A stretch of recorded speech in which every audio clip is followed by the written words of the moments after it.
Intents dels partits, dels grups de l'oposició perquè la majoria prengui una determinació diferent a la que ha pres fins ara,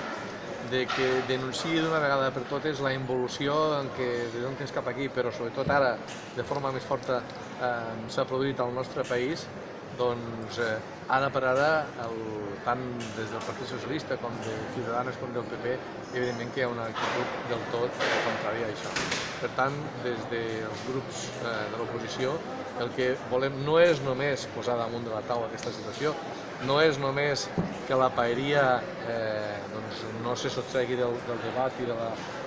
de la situació política general del país, que no se n'ha de sostreure, sinó sobretot d'una vegada per totes que canviï el rumb, que canviï l'orientació i que prenguin, especialment l'equip de govern, una posició molt més digna i molt més compromesa amb la societat catalana i que escolti molt més la ciutadania de Lleida, que dia rere dia surt al carrer reclamant justícia, reclamant llibertat, reclamant que el govern del Partit Popular trenqui la dinàmica de cop i d'involució que va començar ja amb la recollida de firmes l'any 2010 pel propi PP i que segurament culminarà amb l'aplicació de l'article 155. I davant que el PSC té una actitud una mica o molt ambivalent,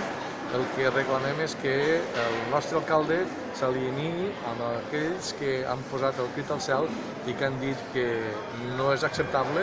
ni la situació dels presos polítics que actualment hi ha a Catalunya, ni tampoc la situació d'ocupació de les administracions i de les institucions catalanes i, per tant, la usurpació per part del govern espanyol de la sobirania del poble de Catalunya, que no hem d'oblidar que és el Parlament de Catalunya i no un altre lloc.